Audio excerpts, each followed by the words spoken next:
Selamat datang kembali. Kali ini kita akan menyelami lebih dalam pemikiran Elon Musk. Sumbernya dari percakapan panjang dia di acara Y Combinator. Banyak banget yang dibahas di situ, mulai dari awal karirnya, pandangannya soal AI super cerdas, terus soal kehidupan multiplanet, sampai ya gimana caranya kita bisa berguna. Betul. Wawancara ini kayak ngasih kita kunci buat buka pola pikirnya ya. Gimana dia lihat masalah, gimana dia bisa bangkit dari gagal, dan apa sih yang bisa kita ambil pelajarannya? Oke, siap ya kita bongkar bareng. Misi kita kali ini ya buat Anda juga ya, adalah nyaring ide-ide penting dan wawasan paling menarik dari obrolan ini. Siap. Ini kesempatan bagus buat paham salah satu inovator paling berpengaruh lah ya sekarang. Fokusnya ke pelajaran yang bisa kita petik langsung dari pengalamannya. Sip, kita mulai dari awal banget nih. Yang menarik, dia itu keluar dari program PhD di Stanford bukan langsung pengen bikin perusahaan gede gitu. Tapi idenya lebih simple, pengen membangun sesuatu yang berguna. Ya, itu menarik banget. Dan ini kelihatan di usaha pertamanya, Zip2, sekitar tahun 95 itu.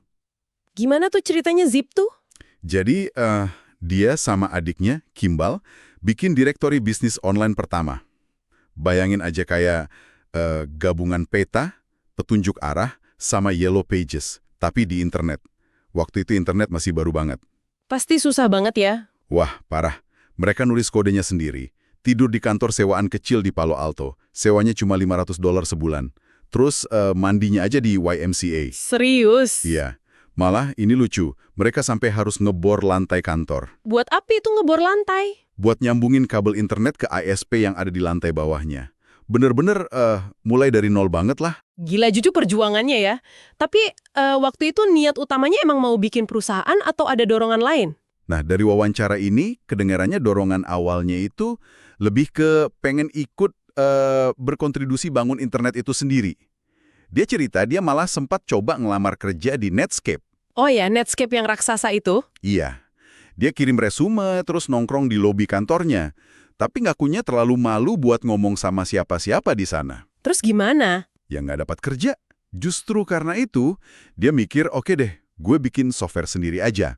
Jadi kelihatan kan fokusnya awalnya itu ke kontribusi teknis, bukan status pendiri. Menarik. Terus dari pengalaman Zip2 ini, katanya ada pelajaran penting banget buat dia ya, soal kontrol gitu. Betul sekali. Ini kayaknya membekas banget buat dia. Jadi dia ngerasa teknologinya Zip2 itu bagus, tapi dia terkekang banget sama investor dan dewan direksi. Kebanyakan dari mereka kan dari media lama ya. Jadi nggak ngerti potensi internet gitu. Kira-kira gitu. Menurut Musk, mereka nggak paham potensinya. Dan mau pakai teknologinya dengan cara yang ya kurang pas lah. Kesalahan utamanya dia, ngaku sendiri nih, itu ngasih terlalu banyak kontrol ke mereka. Wah, ini pelajaran penting ya buat siapa aja yang mulai usaha soal visi dan kontrol. Banget. Kayaknya ini ngebentuk cara dia bangun perusahaan selanjutnya. Nah, lanjut nih. Zip2 kan akhirnya dijual. Dia dapat sekitar $20 juta. Itu gede banget ya zaman segitu. Bisa aja kan dia pensiun santai. Bisa banget. Tapi dia nggak gitu. Malah diinvestasiin lagi ya, hampir semuanya. Iya, dia pakai istilah biarin aja chipnya di atas meja. Hampir semua uang dari Zip2 itu langsung masuk ke usaha berikutnya, X.com. X.com yang jadi cikal bakal PayPal itu kan? Nekat juga ya? Nekat banget. Motivasi di balik X.com itu ya karena dia kapok sama pengalaman di Zip2. Dia pengen bebas dari kendala klien korporat. Mau bikin produk langsung buat konsumen. Biar nggak dipotong sayapnya lagi gitu ya? Nah, persis. Dan menariknya, PayPal ini kan kemudian ngelahirin banyak banget talenta hebat yang bikin perusahaan gede lainnya. Itu PayPal Mafia. Oke, setelah PayPal sukses besar dijual ke eBay, muncul ide SpaceX. Ini juga unik nih awalnya, bukan ide bisnis biasa lagi kan? Bukan sama sekali. Ini mulainya dari rasa penasaran dia. Dia mikir, kok nggak ada sih rencana jelas buat kirim orang ke Mars? Dia sampai cek website NASA, nggak nemu tanggalnya. Terus gimana? Iya, dia bikin ide sendiri. Awalnya bukan perusahaan roket, tapi misi filantropi. Namanya Life to Mars. Apa tuh Life to Mars? Idenya agak nyentrik sih. Mau kirim rumah kaca kecil, isinya bibit tanaman sama gel nutrisi gitu ke Mars. buat lihat tanaman bisa tumbuh nggak. Tujuannya biar publik jadi tertarik, terus mungkin NASA jadi terdorong. Unik banget. Dan buat ngirim itu, dia sampai ke Rusia, beli rudal. Benar, ini kayak cerita film. Sekitar tahun 2001-2002, dia bolak-balik ke Rusia. Tujuannya mau beli rudal balistik antar benua, ICBM itu loh. Serius? Buat dijadiin roket peluncur. Iya, tentu tanpa hulu ledak nuklirnya ya. Bayangin aja negosiasi sama petinggi militer Rusia buat beli rudal bekas, tapi harganya dinaikin terus, bikin dia frustrasi. Nah, momen frustasi di Rusia ini kayaknya jadi titik balik lagi ya. Tepat. Dia sadar masalahnya bukan kurang niat, tapi nggak ada cara buat ke Mars yang biayanya masuk akal. Mahal banget ongkos keluar angkasa itu. Jadi itu yang bikin dia bikin SpaceX. Persis. Kesadaran itu yang akhirnya bikin dia diriin SpaceX tahun 2002. Tujuannya ambisius banget, bikin revolusi teknologi roket, biar ke Mars itu jadi mungkin secara ekonomi. Dia sendiri waktu itu bilang, peluang suksesnya kecil banget, mungkin di bawah 10%. Saking kecilnya peluangnya, dia sampai susah cari orang kunci ya, chief engineer gitu. Betul, dia cerita susah banget cari chief engineer yang top. Soalnya hampir semua yang diajak ngomong mikir proyek ini pasti gagal. Gila katanya. Terus gimana dong? Akhirnya, ya diambil peran itu sendiri, padahal latar belakangnya dan bukan ahli roket. Dan 3 peluncuran pertama Falcon 1 itu gagal semua. Wah, 3 kali gagal. Ya, kalau yang Gampek gagal juga. SpaceX udah pasti bangkrut waktu itu. Dia bilang berhasilnya itu dengan susah payah. Nah, kita sampai di tahun 2008. Tahun yang dia bilang paling berat seumur hidupnya. Gimana situasinya waktu itu? Wah, 2008 itu titik terendahnya dia. Pertengahan tahun, peluncuran ketiga SpaceX baru aja gagal, meledak. Terus, di saat yang sama, Tesla juga lagi kritis. Pendanaan penting gagal total. Jadi dua-duanya di ujung tanduk ya? Iya, dua-duanya nyaris bangkrut barengan. Di tengah situasi itu, dia sering diejek media. Dibilang orang internet sok tahu mau bikin roket sama mobil listrik. Udah kayak mau tamat lah ceritanya. Tapi kok bisa balik arah ya? Dramatis banget katanya. Dramatis banget. Jadi pertama, peluncuran keempat Falcon 1 akhirnya sukses sampai orbit. Itu penting banget secara teknis, tapi belum cukup. SpaceX butuh duit, butuh kontrak. Terus? Nah, keajaiban datang pas mau Natal 2008. Tiba-tiba NASA ngumumin SpaceX menang kontrak gede. Lebih dari $1 miliar buat kirim kargo ke stasiun luar angkasa ISS. Wow, padahal baru aja sukses 1 kali ya? Iya. Makanya Musk cerita dia sampai teriak, "Aku cinta kalian," di telepon ke orang NASA saking leganya. Terus, hampir barengan, pas banget di menit-menit terakhir sebelum libur Natal, jam 6 sore tanggal 24 Desember, pendanaan buat Tesla juga akhirnya dapat. Wah, mepet banget. Mepet banget. Kalau nggak dapat hari itu, Tesla bangkrut 2 hari setelah Natal. Akhir tahun yang gila banget buat dia. Luar biasa. Melewati krisis kayak 2008 itu pasti ngebentuk banget pandangannya ya. Nah, ini nyambung ke filosofi dia yang sering banget diulang. Berusaha jadi seberguna mungkin. Kedengarannya simple, tapi maksudnya gimana sih? Iya, ini cuma slogan buat dia. Dia coba mengukurnya pakai utilitas total katanya. Jadi, seberapa besar manfaat yang kamu kasih, dikali berapa banyak orang yang ngerasain manfaat itu.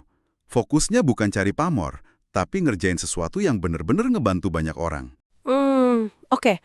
Terus, gimana caranya kita tahu sesuatu itu berguna menurut dia? Dan mentalnya harus gimana? Dia saranin buat selalu nanya, kalau ini berhasil, gunanya buat berapa banyak orang? Seberapa besar gunanya? Itu buat nyaring ide. Kalau udah yakin, ya lakuin apa aja biar sukses. Termasuk, nah ini penting, hancurin ego. Hancurin ego maksudnya?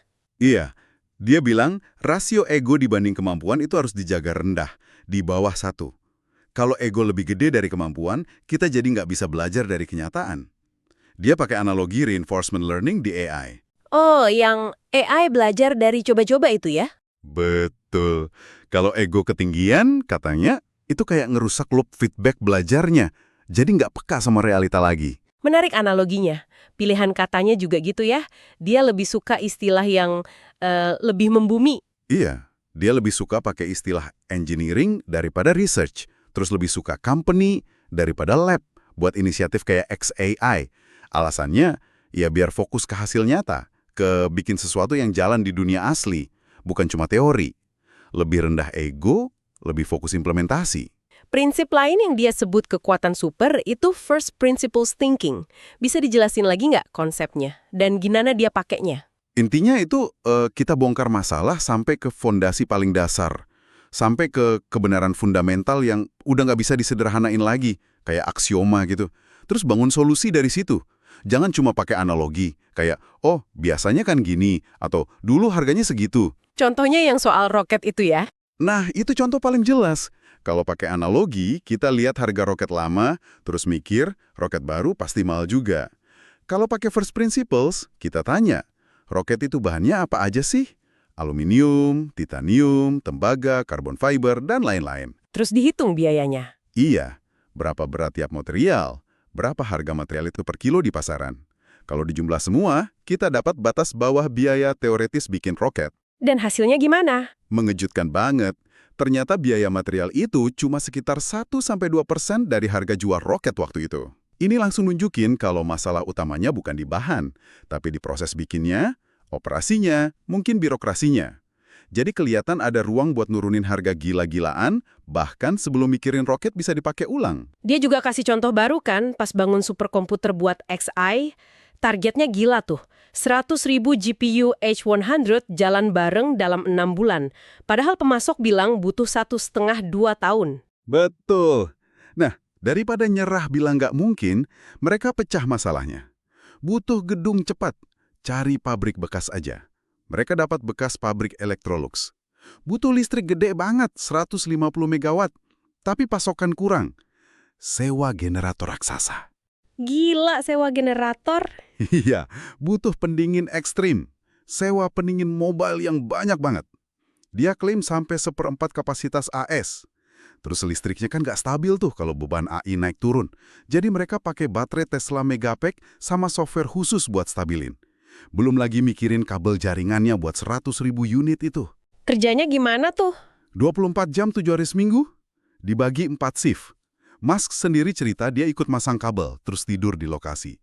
Ini contoh nyata di mana mecah masalah mustahil jadi serangkaian tantangan teknis yang, bisa diatasi satu-satu. Kemampuan mecah masalah kayak gitu, itu first principles thinking banget ya. Dan pendekatan fundamental ini, dia pakai juga pas mikirin tantangan terbesar ke depan. AI. Gimana pandangannya soal dampak AI? Dia yakin AI bakal ngubah peradaban kita secara fundamental banget. Skalanya susah dibayangin. Ekonomi masa depan bisa ribuan, bahkan jutaan kali lebih besar. Tapi ada risikonya. Iya, ada risiko eksistensial. Dia pakai kalimat, jika kita nggak hancur oleh AI. Dia pernah bandingin usaha kita benerin masalah sosial politik biasa, kayak bersihin pantai gitu, sama datangnya tsunami AI setinggi 1.000 kaki. Jadi fokusnya harus ke teknologi ini. Dalam lomba bikin AI ini, apa sih faktor kunci pemenangnya menurut dia? Dia nggak mikir bakal ada satu AI yang dominan.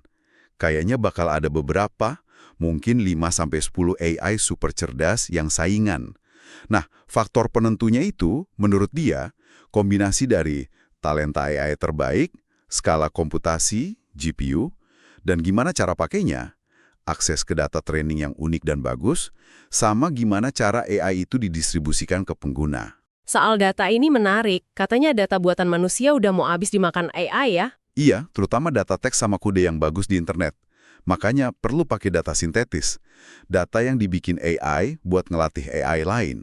Tapi ini harus hati-hati banget. Kenapa harus hati-hati? Ya, perlu diverifikasi benar-benar, biar datanya akurat, nggak bikin AI halusinasi, dan tetap nyambung ke dunia nyata. Kalau nggak, AI bisa nyasar di dunianya sendiri. Selain data, dia juga nekenin pentingnya kemampuan penalaran atau reasoning di AI. Betul, dia bilang ngelatih AI pakai buku teks sains, terutama fisika, itu efektif banget buat bangun logika dan pemahaman dasar soal dunia. Kalau data ilmu sosial mungkin kurang efektif buat tujuan itu. Makanya model terbaru XTI, Grok 3.5, katanya fokus banget di penalaran. Terus ada robot humanoid, Optimus, dari Tesla. Prediksinya di sini agak bikin kaget ya? Kaget banget. Dia prediksi jumlah robot humanoid nanti bakal jauh lebih banyak dari gabungan semua robot industri lain. Mungkin 10 kali lipat jumlah manusia. 10 kali lipat. Iya. Dia ngaku awalnya ragu masuk ke AI sama robot humanoid ini. Khawatir kayak bikin Terminator jadi nyata. Tapi terus dia mikir, teknologi ini nggak bisa dihindari. Kalau bukan dia yang bikin, orang lain bakal bikin. Jadi mendingan dia ikut terlibat biar bisa ngarahin ke arah yang positif. Sekarang, katanya tancap gas di bidang ini.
Betul. Dia bilang ngelatih AI pakai buku teks sains, terutama fisika, itu efektif banget buat bangun logika dan pemahaman dasar soal dunia. Kalau data ilmu sosial mungkin kurang efektif buat tujuan itu, makanya model terbaru XAI, Grok 3.5, katanya fokus banget di penalaran. Terus ada robot humanoid, Optimus dari Tesla. Prediksinya di sini agak bikin kaget ya. Kaget banget. Dia prediksi jumlah robot humanoid nanti bakal jauh lebih banyak dari gabungan semua robot industri lain. Mungkin 10 kali lipat jumlah manusia. 10 kali lipat. Iya. Dia ngaku awalnya ragu masuk ke AI sama robot humanoid ini. Khawatir kayak bikin Terminator jadi nyata. Tapi terus dia mikir, teknologi ini nggak bisa dihindari. Kalau bukan dia yang bikin, orang lain bakal bikin. Jadi mendingan dia ikut terlibat biar bisa ngarahin ke arah yang positif. Sekarang katanya tancap gas di bidang ini. Nah, ini nyambung ke isu penting, keamanan AI atau AI safety. Apa sih penekanan utama dia di sini? Yang paling dia tekanin itu ketaatan yang ketat pada kebenaran. Rigorous adherence to truth. AI itu harus diprogram buat cari dan bilang yang benar. Sejujur-jujurnya. Bahkan kalau kebenaran itu nggak enak didengar atau nggak populer secara politik. Kenapa itu penting banget? Karena menurut dia, kalau kita maksa AI buat percaya atau ngomongin hal yang nggak benar, itu bisa jadi fondasi yang bahaya banget nanti pas AI udah super cerdas. Tujuannya dia itu bikin AI yang dasarnya cinta manusia dan super jujur. Dia pengen Grok jadi AI yang paling getol cari kebenaran. Dia juga kasih prediksi waktu yang cepet banget ya soal kapan super intelligence muncul. AI yang lebih pintar dari manusia dalam segala hal. Kapan katanya? Prediksinya memang bikin kaget. Dia bilang deket banget. Mungkin tahun ini, 2025, atau paling lama tahun depan, 2026. Ini jauh lebih cepat dari perkiraan banyak ahli lain. Waduh, secepat itu. Kalau gitu, gimana dong sama visi jangka panjang dia buat manusia? Soal jadi spesies multiplanet, ke Mars, itu masih relevan? Masih relevan banget menurut dia. Tujuan utama ke Mars itu buat ngirim cukup banyak massa, orang dan barang, dalam 30 tahun ke depan. Biar apa? Biar koloni Mars bisa mandiri. Mandiri artinya gimana? Artinya, Bisa bertahan hidup dan berkembang biak sendiri, meskipun kapal dari bumi berhenti datang. Ini penting bukan cuma buat cadangan kalau bumi kenapa-kenapa, tapi buat memperpanjang umur kesadaran baik biologis maupun digital dalam skala kosmik. Ini ada hubungannya sama pemikiran dia soal paradoks Fermi ya?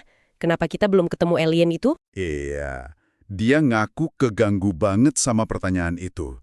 Salah satu kemungkinan jawabannya, kata dia, ya mungkin kecerdasan atau kesadaran itu langka banget di alam semesta. Bisa jadi kita satu-satunya di galaksi ini. Kalau gitu gimana? Ya kalau gitu, kesadaran kita ini kayak lilin kecil di tengah gelapnya alam semesta. Berharga banget, rapuh, dan harus kita jaga biar nggak padam. Jadi multiplanet itu langkah pertama sebelum mungkin bisa ke bintang lain. Terus gimana caranya kita hindari filter hebat atau great filter yang bikin peradaban punah itu? Saran utamanya dia ada beberapa. Hindari perang nuklir global, pastikan kita bikin AI dan robot yang baik dan sejalan sama manusia, dan yang paling penting menurut dia, jaga AI tetap jujur, terikat sama kebenaran. Oke, di tengah semua omongan soal AI super cerdas ini, posisi Neuralink di mana? Teknologi antarmuka otak komputer itu? Nah, tujuan utama Neuralink, kata Musk, bukan buat bikin manusia jadi super cerdas. Soalnya AI digital kemungkinan udah sampai sana duluan. Tujuan Neuralink itu lebih ke ngatasin masalah bandwidth komunikasi otak kita. Terutama output, kemampuan kita ngeluarin pikiran. Output kita lambat gitu ya? Lambat banget. Kurang dari 1 bit per detik katanya rata-rata. Neuralink udah berhasil baca sinyal otak di beberapa pasien. Misalnya bantu penderita lumpuh total, ALS, buat komunikasi atau kontrol komputer pakai pikiran aja. Keren banget. Terus langkah selanjutnya nulis ke otak. Iya, itu target berikutnya. Dalam 6-12 bulan ke depan, rencananya mau coba implan penglihatan pertama. Buat balikin penglihatan orang buta dengan kirim sinyal visual langsung ke korteks visual di otak, lewatin mata atau saraf yang mungkin rusak. Wah, potensinya besar ya. Nggak cuma perbaikan, tapi mungkin peningkatan kemampuan. Betul. Kedepannya bisa jadi buat augmentasi, nambah kemampuan, mungkin indera baru kayak lihat inframerah atau radar, atau ningkatin kecerdasan dan komunikasi. Tapi dia realistis, super intelligence digital kayaknya bakal datang jauh sebelum augmentasi kayak gini jadi umum. Lalu, kalau AI digital jadi triliunan kali lebih cerdas, peran manusia biologis apa dong nanti? Nah, ini salah satu prediksi dia yang paling bikin mikir. Dia perkirakan persentase total kecerdasan di alam semesta nanti yang dari manusia biologis bakal jadi kecil banget. Kurang dari 1%. Bahkan mungkin jauh lebih kecil. Sekecil itu? Iya, meskipun kita bisa naikin IQ kita pakai teknologi, kecerdasan kolektif kita mungkin cuma sepersekian miliar dari total kecerdasan digital di era peradaban tipe I Kardashev. Itu loh, yang bisa manfaatin semua energi bintangnya. Jadi peran kita, manusia biologis ini, mungkin cuma sebagai bootloader biologis. Bootloader? Kayak di komputer itu? Iya, semacam pemicu atau pemantik awal buat ledakan kecerdasan digital yang jauh melampaui kita. Wow, dari cuma pengen berguna sampai mikirin nasib kesadaran sealam semesta dan peran kita sebagai bootloader. Perjalanan pikiran Musk ini emang luas banget ya. Banyak banget bahan renungan buat Anda di rumah. Fokus ke guna nyata, mikir dari dasar sama komitmen ke kebenaran. Itu kayaknya benang merahnya. Benar sekali. Dan ini ninggalin pertanyaan gede buat kita semua. Gimana caranya kita arahin potensi teknologi dahsyat kayak AI ini biar hasilnya baik buat semua? Penekanan Musk soal kebenaran sebagai fondasi keamanan AI itu satu jawaban, tapi pasti perdebatannya masih panjang. Sebagai penutup nih, mari kita balik lagi ke ide awal dia menjadi berguna. Dengan semua kerumitan dan potensi perubahan besar di depan mata ini, gimana Anda bisa mendefinisikan dan ngejalanin konsep berguna ini dalam konteks Anda sendiri? Sekecil apapun peran Anda, gimana Anda bisa ikut ngebentuk masa depan yang lebih baik mungkin dengan prinsip-prinsip yang tadi kita bahas. Sesuatu buat Anda pikirkan lebih lanjut, sampai jumpa di pembahasan mendalam kita berikutnya.